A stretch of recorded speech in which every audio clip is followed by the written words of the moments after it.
நான் எல்லாராலும் புறக்கணிக்கப்பட்டிருக்கிறேன், என்னால் எதையுமே சாதிக்க முடியாது என்று நினைக்கும் ஆத்மாவே, இன்று கர்த்தர் உங்களுக்கு சொல்லுவது சங்கீதம் 118, 22, 23.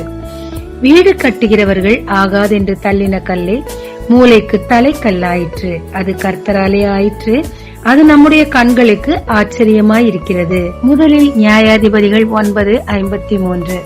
அபிமெலேக்கு தன் சொந்த சகோதரர்கள் 70 பேரை கொன்று போட்டார். அவனை எதிர்த்த கேள்வி கேட்ட அத்தனை பேரையும் கொன்று போட்டார். அவனை எதிர்க்க யாராலும் கூடாதிருந்தது. ஆனால் தேவன் அவனை எதிர்த்தபடியினால் ஒரு சாதாரண ஸ்திரீயை கொண்டு அவனை ஜெயித்தார். ஆமாங்க, அங்கு கிடந்தது ஒரு எந்திரக்கல், அதுவும் பிரயோஜனமற்று உடைந்து சிறு சிறு துண்டுகளான போன எந்திரக்கல்.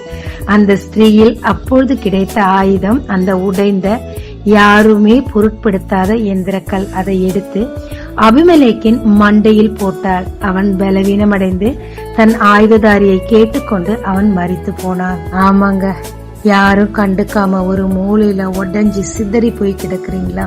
உங்களை கேட்பாரற்று கிடக்குறீங்களா? நீங்க தாங்க கர்த்தருக்கு வேணும். உங்களை கொண்டு, அந்த உடைந்து போன உங்களை கொண்டு தேவன் பெரிய காரியங்களை செய்ய காத்திருக்கிறார். அநேக கண்களுக்கு முன்பாக உங்களை ஆச்சரியமானவர்களாய் நிறுத்த கர்த்தர் காத்திருக்கிறார். நம்பி உங்களை அவர் கையில கொடுங்க. உங்களை கொண்டு தேவன் ஆச்சரியமான காரியங்களை செய்ய காத்திருக்கிறார்.